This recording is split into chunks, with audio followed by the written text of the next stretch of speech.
क्या जानवरों का भी भविष्य होगा? कीड़े मकोड़ों का भी तो कुछ भविष्य होता होगा, क्या उनके लिए भी एस्ट्रोलॉजी है? ये बात सच में एस्ट्रोलॉजी जो है काम करता है? अगर करता है तो उसका प्रमाण क्या है? कुछ लोग कहते हैं कि इनकी पूजा कीजिए, उनकी पूजा कीजिए। हमारे इंडिया में बहुत से वास्तुशास्त्र हैं, तो उनके साथ कभी बुरा नहीं होना चाहिए, क्योंकि वो अपने बारे में चीजें जानकर वो ट्रैक चेंज कर सकते हैं। ऑप्शन है आपके पास। नमस्कार दोस्तों, मैं खुशी नीतिका सिंह आ गई हूँ आज फिर से पॉडकास्ट लेके। जी हाँ, आज मैं आई हूँ एक एस्ट्रोलॉजर के पास जो कि एक बेहतरीन विशेषज्ञ हैं ज्योतिष शास्त्र में। जी हाँ, कहते हैं कि पॉडकास्ट सिर्फ कमरों में होता है, 2 माइक होना चाहिए, बट हमारे पास कुछ ऐसा नहीं है, लेकिन जो हमारी बातें हैं वो रियलिटी है। जी हाँ, ये है मिस्टर आर्यन सिंह, एस्ट्रोलॉजर एक हैं, वास्तुशास्त्र ज्ञाता, और इन्होंने अपना बनारस यूनिवर्सिटी से स्टडी किया है। अभी ये फिलहाल पीएचडी कर रहे हैं। तो आर्यन सिंह, आप अपने बारे में कुछ और बताइए। मेरा नाम आर्यन सिंह है और मैं एक ज्योतिष और वास्तुशास्त्र विशेषज्ञ हूँ। मैंने अपनी पढ़ाई बनारस हिंदू यूनिवर्सिटी से किया है और मैं अभी पीएचडी कर रहा हूँ संस्कृत साहित्य से, अपने बलिया जिले से ही, जननायक चंद्रशेखर यूनिवर्सिटी से। तो आर्यन, आज मैं आपसे कुछ ऐसे सवाल पूछने वाली हूँ जो कि अभी हमारे जो इस तरह से जो हमारा एक तरह से समाज है, हमारी जो सोसाइटी है और जो हमारे फॉलोअर सब्सक्राइबर जो भी हैं वो सच में जानना चाहते हैं। ये बताइए कि आप एक एस्ट्रोलॉजर हैं, क्या सच में एस्ट्रोलॉजी जो है काम करता है? अगर करता है तो उसका प्रमाण क्या है? पहले तो आपको जानना पड़ेगा एस्ट्रोलॉजी है क्या। जी। एस्ट्रोलॉजी का मतलब होता है ये नहीं कि आपके फ्यूचर को बता दे, आपके फ्यूचर को बदल दे। अच्छा। एस्ट्रोलॉजी का मतलब होता है कि आपके भविष्य के संकेतों को बताना। अच्छा।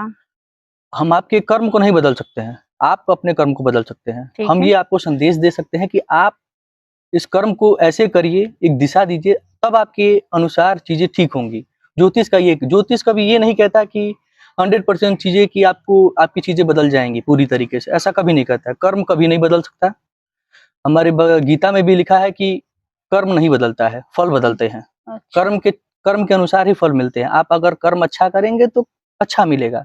और ज्योतिष का भी नियम यही है। ज्योतिष हमें सिर्फ मार्गदर्शन देता है, हमें चलना है उस पे, ये आपकी ऊपर है। आप चल सकते हैं कि नहीं चल सकते हैं, आपको मानना है कि नहीं मानना है, ये आपके ऊपर है। तो ये बताइए, कैसे कोई एस्ट्रोलॉजर, अभी हम देख रहे हैं कि इतने सारे ऐप आ चुके हैं एस्ट्रोलॉजर के लिए, है कि नहीं है? और लगभग देखा जाए तो हमारे इंडिया में बहुत से ऐसे बाबा भी हैं, बहुत से ऐसे लोग भी हैं जो एक तरह से सच में बता देते हैं कि आपके घर में कितने व्यक्ति हैं, क्या हो रहा है, क्या नहीं हो रहा है। आखिर उनको पता कैसे चलता है? ये एक साधना है। ठीक है। ये साधना है, इसके बारे में गहन अध्ययन किया जाता है, बहुत सारे अभ्यास किया जाता है, तब जाके इस सब चीजों को मालूम किया जाता है। तो क्या कोई भी एस्ट्रोलॉजर बन सकता है या ये चीजें जान मैं के? ये नहीं कह सकता कि सभी लोग एस्ट्रोलॉजर बन सकते हैं। ठीक है। एस्ट्रोलॉजर बनने के लिए आपको बहुत सारी किताबें पढ़नी पड़ेंगी। ठीक है। जितने भी हमारे जो शास्त्र हैं हिंदू धर्म में, उन सबको पढ़ना पड़ेगा। उसके साथ साथ गुरु का मार्गदर्शन, सालों का अनुभव, और आपका अनुभव होना चाहिए, और ऊपर से आपकी साधना कैसी है ये जरूरी है। अगर आपकी साधना अच्छी नहीं है तो फिर आप ज्योतिष नहीं बन सकते हैं। तो आपको अभी कितने दिन का अनुभव है? मेरे साथ अभी 2 साल का अनुभव है अभी। ठीक है, 2 साल के अनुभव में आपको क्या लगता है कि अभी तक आपने किसी का भविष्य बताया है या किसी के वर्तमान के बारे में कुछ ऐसा बात किया है? मैंने बहुतों लोगों को बताया है, बहुत लोगों का भविष्य बताया है कि आपके साथ ये होगा, ये होगा, हुआ और वो है? हुआ है। अच्छा। मैंने बहुतों को बताया भी है कि आपके साथ ये होने वाली है, घटना होने वाली है। ठीक है। और वो, अरे हाँ, कभी-कभी ये होता है कि मैंने बोला है कि 2 महीने बाद होगी, लेकिन कभी-कभी क्या होता है वो 1.5 महीने में ही हो जाती है। लेकिन हमारा काम क्या है, सटीक समय नहीं बता पाए, लेकिन हमने संकेत दे दिया था उनको। ठीक है। ठीक है। अब वो उनके कर्म पे होता है कि हम उसे कैसे बचे। ठीक है। हमारा काम है उनको बताना, उनको सचेत करना, उनको एक दिशा देनी। आप उस दिशा पे चलिए, और यही ज्योतिष का काम होता है। तो ये बताइए कि क्या मैंने ये भी सुना है कि इसका सॉल्यूशन भी लोग बताते हैं, क्या सॉल्यूशन होता होगा? सॉल्यूशन होता है। सॉल्यूशन क्या है? प्रकृति और अनुशासन। प्रकृति और अनुशासन के साथ ही हम, यही वही उपाय है। उसी से हम अपने जीवन को बदल सकते हैं, अपने कर्मों को बदल सकते हैं, कर्मों के फलों को बदल सकते हैं। तो ये तो यही बताइए। उपाय होता है। अच्छा, ठीक है। ये कोई, बहुत लोग कहते हैं कि इनकी पूजा कीजिए, उनकी पूजा कीजिए। पूजा का मतलब होता है कर्मकांड। ठीक है। कर्मकांड क्या है? हमारी जीवन पद्धति। हमारी जीवन पद्धति अच्छी होगी तो हमारा फल भी अच्छा होगा। हम जो करेंगे वही पाएंगे। अच्छा करेंगे तो अच्छा, बुरा करेंगे तो बुरा। ठीक है। अच्छा ये बताइए कि आजकल हम देखते हैं कि हमारे मतलब आसपास के जो लोग हैं वो क्या करते हैं कि हाथ भी दिखाते हैं लोगों को, और उनको ऐसा लगता है कि मतलब लोग हाथ देख के भी, और ऐसे भी बहुत से मैंने एस्ट्रोलॉजर को भी देखा है ऐप पे जिन्होंने बोलते हैं कि आप हथेली पे दिखाइए। तो ये बताइए कि अगर जिसके हाथ ही नहीं होते होंगे या जिसके पैर की लकीरें, हाथ की लकीरें ही नहीं है, उनका भविष्य और वर्तमान कोई कैसे जान सकता देखिए, है? ये जो हाथ की लकीरें हैं, ये समुद्र शास्त्र बनता है, समुद्र शास्त्र इसे कहते हैं। समुद्र शास्त्र में सिर्फ हथेली ही नहीं होता है, पैर में भी रेखाएं होती हैं, जी, जी। माथे पे भी रेखाएं होती हैं, चेहरे का हाव भाव देख के भी जाना जाता है, ये समुद्र शास्त्र है। अब रही बात जिसका हाथ नहीं है लेकिन उसका सर तो है ना कुछ तो होगा ही, जिसे बताया जा सकता है। हम ये नहीं कहते कि समुद्र शास्त्र गलत है। समुद्र शास्त्र अपनी जगह है, ज्योतिष अपनी जगह है, वास्तु अपनी जगह है। ठीक है। तो ये बताइए कि जो भी एक तरह से एस्ट्रोलॉजर है, इंसानों के बारे में बता देते हैं। क्या जानवरों का भी भविष्य होगा? कीड़े-मकोड़ों का भी तो कुछ हाँ। भविष्य होता होगा। क्या उनके लिए भी एस्ट्रोलॉजी है? ये बात बहुत अच्छी कही आपने। देखिए, वास्तु शास्त्र में हमारे साहित्य या हमारे पूर्वजों में, हमारे वेदों में जब भी बड़ो पहले घर बनाए गए हैं, चाहे मंदिर बनाए गए हैं, इन सब का जिक्र मिलता है गौशाले का, अश्वशाले का, पक्षियों के रहने का, अन्य चीज़ों का भी मिलता है। तो हम ये कह सकते हैं कि उनके लिए भी शास्त्रों में सोचा गया है, वो अलग नहीं है हमसे, वो हमारे साथ ही रहते हैं। और रही बात कीड़े-मकोड़ों की, कीड़े-मकोड़े प्रकृति के अनुसार जीते हैं। तो उनके अंदर भी तो मतलब एक तरह से जान उनका भी है, उनका जान भी तो है। भविष्य है। उनका भी भविष्य है कि इतना ही दिन जिएँगे, इतना हाँ, ही। नहीं। लेकिन उनकी जो प्रवृत्ति है वो उनकी है कि जहाँ गंदगी होगी वहाँ ज़्यादा आएँगे। ठीक है, लेकिन अब मान लीजिए वो भी इंसान में भी ऐसा होता होगा, कुछ ऐसे इंसान हैं जो गंदगी में भी रहते हैं ना? हाँ, रहते रहते हैं कि हैं। वो, क्योंकि वो भी चले जाते हैं, जैसे हम लोग हैं। और एक और ऐसे है जिसका मानसिक स्थिति ठीक नहीं है, बट वो इंसान के रूप में है, लेकिन उसकी जो मानसिक स्थिति है वो ठीक नहीं है। तो उसके लिए क्या कहेंगे? तो वो भी कितने लोग कहते हैं ये तो जानवरों की तरह विचारधारा है, जानवरों की तरह काम कर रहा है, तो उसे तो जानवर हो नहीं सकते हैं। नहीं, जानवर का मतलब क्या है आपके हिसाब से? जानवर का मतलब उसे कहते हैं जिसके अंदर विवेक ना हो, हुँ, जिसके अंदर सोचने की चेतना ना हो, हुँ, उसे हम जानवर कहते हैं। ठीक। इंसान भी ऐसे होते हैं और पशु भी ऐसे। पशु तो होते ही हैं, लेकिन पशु ज़्यादातर सोचने समझने लायक भी होते हैं। हुँ, जैसे हम मान लें कुत्ता, हुँ, कुत्ता बहुत समझदार होता है, हुँ, हुँ, गाय समझदार होती है, हुँ, कुछ-कुछ जानवर, तोता समझदार होता है। ये हुँ, सब चीज़ उनके अंदर धीरे-धीरे सीखने की प्रवृत्ति होती है, वो सीख लेते हैं। हुँ। तो हम उन्हें जानवर से धीरे-धीरे जब वो हमारे साथ रहने लगता है, हम उसको अपने जानवर की तरह नहीं देखते, हम उसे फैमिली मेंबर की तरह देखते हैं। और यही होता है। तो चेतना ही मुख्य होती है। अगर हमके अंदर मानसिक स्थिति तो क्या हमारी सही अगर है। बोला जाए कि अगर मान लीजिए किसी का कुत्ता है तो बहुत लगाव हो जाता है, एक तरह से हम फैमिली ट्रीटमेंट देने लगते हैं उनको। तो आप बताइए कि क्या अगर हम उनका भविष्य या उनका वर्तमान कुछ देखना चाहें किसी एस्ट्रोलॉजर को, तो वो बता भी देते हैं कि हाँ, ये आपका कुत्ता है। क्या ये सच में ऐसा हो सकता है, हो पॉसिबल सकता है? है कि जब मैं भी पहली बार एक सेमिनार में गया था, बीएचयू के सेमिनार में, तो विदेश से कुछ लोग आए थे। ठीक है। वो ज्योतिष सेमिनार में ही वो मेरे बारे में कुछ नहीं जानते थे, लेकिन उन्होंने हमारे 7 पुस्तों के नाम बता दिए। और ये भी गिनाया कि कितने लोग हैं आपकी फैमिली में। उनको कैसे पता मेरे बारे में? उनकी साधना है, वो गणना किए हैं, ज्योतिष गणना किए हैं, तभी वो बता पाए हैं। तो ज्योतिष ऐसे गणना हमारे हमारे बहुत से मैंने यूट्यूब पे भी देखा है, जो कुछ लोग होते हैं जिनका दिमाग पढ़ लेते हैं। अभी आप क्या सोच रहे हैं, आपका नाम क्या है, यहाँ तक कि बहुत ऐसे हमारे यूट्यूब पे लोग हैं जो आपके मोबाइल का पासवर्ड तक बता देंगे। ये तो तो ये साइंस है, हाँ, तो हम साइंस है ये ये नहीं तो। कह सकते हैं कि क्या एस्ट्रोलॉजर जो है या एस्ट्रोलॉजी उसमें साइंस भी जुड़ा हुआ है। साइंस तो जुड़ा ही हुआ है, लेकिन जो वर्तमान का साइंस है, वो इस कदर परिपक्व नहीं हुआ है कि हमारे प्राचीन चीज़ों को समझ पाए। अच्छा, तो ये बताइए कि कैसे हम पता करें कि कौन-सा एक तरह से एस्ट्रोलॉजर या वास्तु शास्त्र कह लीजिए, कौन सही है? क्योंकि आप देखिए तो हमारे इंडिया में बहुत ज़्यादा ऐसे लोग हो चुके हैं। आप नॉर्मली जगह पे जाइए तो हमारे मोस्टली जो औरतें होते हैं, वो ज़्यादातर कुछ भी घर में समस्याएँ होती हैं, तो सीधा टारगेट करती हैं कि इन्हें कुछ ज़रूर हुआ है और वो बाबा के पास जाएँगी। किसी एस्ट्रोलॉजर किसी ने कह दिया कि बहुत अच्छा हाथ देखते हैं या फिर, तो आप बताइए कि जो जिनको सच में एक एस्ट्रोलॉजर से, किसी अच्छे एस्ट्रोलॉजर से दिखाना है, तो कैसे पहचान करेगा कि हाँ, ये सच में मतलब अच्छे हैं या फिर बस ऐसे ये बनावटी बातें कर रहे हैं? ये सवाल सबसे ज़्यादा आते हैं कि कैसे कैसे पहचानें? पहचानें? एस्ट्रोलॉजर का सबसे बड़ी पहचान है उसकी बातें। ठीक है। वो विनम्र होना चाहिए, उसके पास शास्त्रों का ज्ञान होना चाहिए। तो ये कैसे सामने वाले को पता रहेगा कि उसके पास शास्त्रों का ज्ञान है? आजकल तो डिग्रियाँ आ गई हैं, डिग्रियाँ दिख रही हैं। हाँ, उसने डिग्री खरीदा भी है, चाहे कुछ भी किया, उसके लिए मेहनत किया है वो, ठीक है। तभी वो आया है। और उसके पास डिग्रियाँ हैं, तो एक पहलू हो गया कि उसके पास डिग्री है। दूसरी चीज़ें, ज्योतिष का काम हमें से अगर ज्योतिष आपको डरा रहा है कि आप ये कर लीजिए, वो पूजा कर लीजिए, तब ये गलत है। ज्योतिष का काम कभी डराना नहीं होता है। ज्योतिष का काम होता है मार्गदर्शन देना, आपको दिशा देना। आपके में कुछ कमियां हैं, उस कमी को कैसे सुधारा जाएगा वो बताएगा वो। आप किस राह में चल रहे हैं, गलत राह में है तो इस राह को बदल के दूसरा राह पकड़ लीजिए, ये जरूरी होता है। दूसरा चीज, तीसरा होता है उसकी बोलने की शैली, किस तरीके से वो बोल रहा है, किस तरीके से वो बात कर रहा है।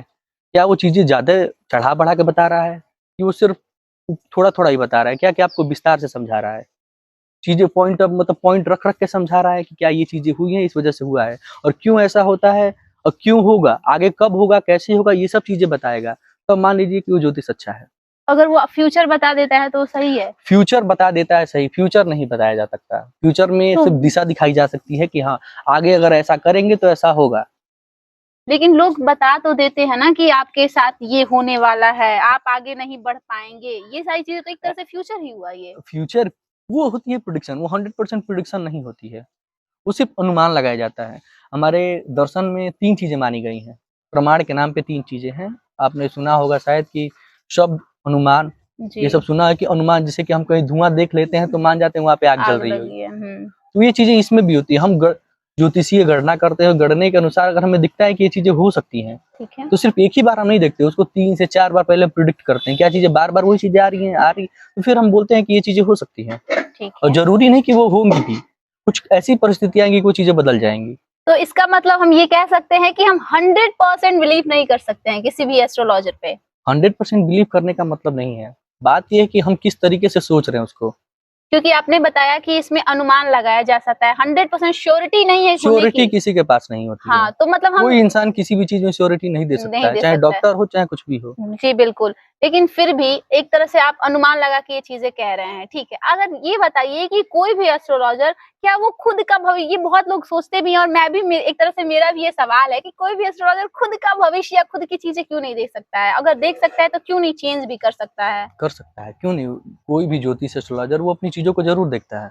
तो वो देखता है तो क्या वो खुद के साथ भी तो बुरा होता होगा ना? मैंने अभी आपको बताया कि ज्योतिष का काम फ्यूचर को, समय को रोक देना नहीं है, ठीक है, कर्म की दिशा को बदल देना है, फल को नहीं बदल सकते हैं। तो देखा जाए तो हमारे इंडिया में बहुत से वास्तुशास्त्र हैं, है ना? और वो भी पढ़ाई लिखाई किए होंगे, जैसे आपने बताया कि बनारस से, हिंदू यूनिवर्सिटी से, उसके साथ आपके बहुत सारे फ्रेंड्स भी होंगे ना?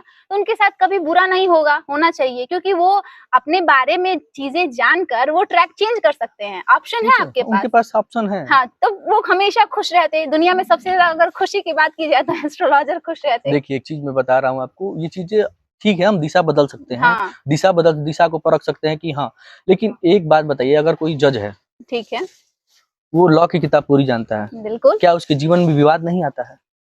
वो आता है तो एस्ट्रोलॉजर, लेकिन आता है तो, लेकिन उसके पास वो ज्ञान रहता है, उस विवाद से अच्छे से वो निपट लेता है, अच्छे तरीके से। ज्योतिष का काम भी वही है, कर्म को नहीं बदल सकते हैं। लेकिन ये जो वास्तुशास्त्र है, ये अपना सॉल्यूशन भी जानते हैं, ट्रैक चेंज करना भी जानते हैं, इट मींस डायरेक्शन चेंज कर सकते हैं। तो इनको ज्यादा खुश रहना चाहिए ना? रहना चाहिए। वो अपनी लेकिन फिर भी देखा जाए तो हमारे इंडिया में खुशी की बात नहीं होती है। खुशी का यह है कि कर्म तो जो लिखा है वो होगा ही। ठीक है, कर्म को हम किस तरीके से हैंडल कर रहे हैं, ये प्रवृत्ति होती है। अच्छा। अगर ज्योतिष हम सीखे हैं तो उस कर्म को कैसे हैंडल कर पाएंगे, ये हमारे ऊपर है, हम उसे कैसे निपटेंगे, ये जरूरी होता है। ये नहीं कि हम जान गए तो हम खुशी, ऐसा कुछ नहीं। कर्म से कोई नहीं बच सकता, कर्म सबको अपना करना पड़ता है। मैं ही क्यों ना, सिर्फ भगवान कृष्ण भी अपना काम किया था, राम तो भगवान थे, फिर भी उनको वनवास झेलना पड़ा था। तो कर्म सबके लिए सेम है। ठीक है, तो अगर हम अभी एस्ट्रोलॉजी की बात कर रहे थे, तो ये बताइए कि आप हमारे जो दर्शक हैं उनको क्या कहेंगे कि सिर्फ कर्म करते रहिए, ये सही है ना कि हम कर्म करें तो फल मिलेगा? कर्म करते रहिए, अच्छे कर्म करते रहिए, जी जी, बुरे कर्म नहीं। बुरा कर्म करेंगे तो बुरा मिलेगा, अच्छे कर्म करेंगे तो अच्छा मिलेगा। और रही बात कि हम कंफ्यूज हो जाते हैं कुछ लोग कि हम कैसे करें कैसे नहीं करें, तो उसके लिए ज्योतिष बना है। आप आइए, आपको मार्गदर्शन दिया जाएगा कि आप किस क्षेत्र में जा सकते हैं, किसके लिए क्या कमी है आप में, कहाँ गड़बड़ी हो रही है आपसे। ज्योतिष का ये काम है, ये नहीं कि आपको डरा दे कि आपके जीवन में राहु की दशा है, मंगल की दशा है, ये होगा वो। ये सच में होता है? राहु की दशा, शनि ग्रह, आपको लगता है कि जो हमारा प्लेनेट है वो हमसे अटैच्ड है? ऐसा होता है? क्योंकि सच बताऊं तो मैं खुद बिलीव नहीं करती हूं। जब पृथ्वी ही सब ग्रहों से अटैच है तो क्या तो मतलब वो भी अटैच होगा। तो ठीक है, जो प्लेनेट है हमारे वर्तमान, भविष्य, भूतकाल से, ये आपको लगता है कि कहते हैं कि आप पे शनि का दोष चल रहा है, आप पे मंगल ग्रह। आपको शनि का दोष आपके अनुसार क्या लगता है? अरे मुझे ग्रहों का दोष? हाँ, नहीं, ऐसा नहीं। शनि का दोष का मतलब होता है आप में डिसिप्लिन की कमी। अच्छा, तो ये मतलब आपके सारे ग्रह में एक एक दिया गया है क्या पॉइंट? ये आपको हर डिसिप्लिन चीज के लिए है, हाँ, ये हर चीज के मंगल लिए ग्रह। कुछ ना कुछ के लिए बनाया गया है। अच्छा, ठीक तो है। इस हिसाब से ये नहीं कि ग्रह है तो ग्रह, हाँ फर्क पड़ता है। जैसे हमारे, अगर हम धरती पे हैं तो हमारे ऊपर गुरुत्वाकर्षण का फर्क पड़ता है, तो यही गुरुत्वाकर्षण सभी प्लेनेटों से जुड़ा हुआ है, तो अच्छा, फर्क तो पड़ता है। हाँ, लेकिन ज्यादातर मैंने हाँ, ये, वो चीजें इतनी कम है कि हमें समझ नहीं आती है। ठीक है, जब अगर एक एक लोटा पानी अगर समुद्र से निकाले तो कोई फर्क नहीं पड़ता है, दिखता ही नहीं कि एक लोटा निकाला गया है। शायद उतना ही फर्क पड़ता हो। ये जो ग्रह हैं किसी इंसान के ऊपर काम करते हैं हाँ, तो। वो करते हो वो चीजें। हम्म। तो और अगला मेरा सवाल है कि मान लीजिए अभी हमारे इंडिया में प्रोटेस्ट चल रहा है, शायद आपको पता होगा, जंतर मंतर पे सीजेपी पार्टी है, कॉकरोच जनता पार्टी, जो कि चाहती हैं कि हमारे जो धर्मेंद्र प्रधान शिक्षा मंत्री हैं उनको इस्तीफा के लिए वो चाहती है। जैसा कि आप जानते हैं कि बहुत सारे जो पेपर लीक हो रहे हैं, आप इस पे क्या कुछ कहना चाहेंगे अपने एक तरह से ज्योतिष शास्त्र को देखते हुए, एज एस्ट्रोलॉजर क्या कहेंगे आप? मैं एस्ट्रोलॉजर के तौर पे यही कहना चाहूंगा कि आपको क्या लगता है इसका भविष्य क्या होने वाला है? क्योंकि अभी फिलहाल ये टॉपिक बहुत ज्यादा चल रहा है, तो मैं चाहती हूँ कि आप एक एस्ट्रोलॉजर हैं, इसके बारे में आप कुछ बताएं। मैं एस्ट्रोलॉजी के हिसाब से ये कहना चाहूंगा कि ये प्रोटेस्ट बहुत आगे तक जाएगा और ठीक ये है, कुछ ना कुछ बदलाव लेकर जरूर आएगा। ठीक है, क्योंकि ये जो लड़ाई लड़ी जा रही है, मेरे हिसाब से सच की लड़ाई, मैं ज्योतिष और इस सब के मामले से दूर हट के बोल रहा हूँ कि ये जो लड़ाई लड़ी जा रही है वो अपने लिए नहीं लड़ी जा रही है, वो अब हमारे भविष्य के लिए लड़ी है, मेरे लिए लड़ी। मैं तो खुद कहूंगा कि मैं तो खुद स्टूडेंट हूँ, तो मैं कहूंगा कि मेरे लिए लड़ी जा रही है। ठीक है। और मैं अगर अगर मैं होता हूँ तो मैं जाऊंगा उस जंतर मंतर पे प्रोटेस्ट अच्छा, करने। लेकिन अभी कुछ समस्याएं हैं जिस वजह से नहीं जा पा रहा हूँ, लेकिन जहां हूँ मैं वहीं से उसका विरोध कर रहा हूँ। ठीक है। तो आपको लगता है कि मतलब ये जो सीजेपी पार्टी है वो आगे तक जाएगी? सीजेपी पार्टी का नहीं मैं बोल रहा हूँ, मैं उस आंदोलन के बारे में बात कर रहा हूँ जो हमारे जनहित के लिए है। ठीक है, मतलब आपको भी लगता है कि ये सही है? हाँ, सही है। हाँ, बिल्कुल, ये स्टूडेंट के लिए की जा रही है। एग्जाम अगर कैंसिल हो रहे हैं तो उसकी कोई किसी ना किसी को अकाउंटेबिलिटी लेनी पड़ेगी। बिल्कुल, बिल्कुल। मैं भी इसका समर्थन करती हूँ। तो आर्यन, बहुत अच्छा लगा आपसे बातें करके, और हमारे जो दोस्त हैं उन सबको भी बहुत सारी जानकारी आपने दी, तो इसके लिए बहुत-बहुत धन्यवाद। Thank you so much. धन्यवाद आपको भी। तो दोस्तों, आप प्लीज मुझे कमेंट करेंगे और मुझे बताएंगे कि आपको कैसा लगा, और अगर आपके मन में कोई भी सवाल है तो आप जरूर कमेंट करके मुझसे पूछ सकते हैं, और मैं डायरेक्ट आर्यन से पूछ सकती हूँ। तो चलिए मिलते हैं नेक्स्ट पॉडकास्ट में। बाय, नमस्कार।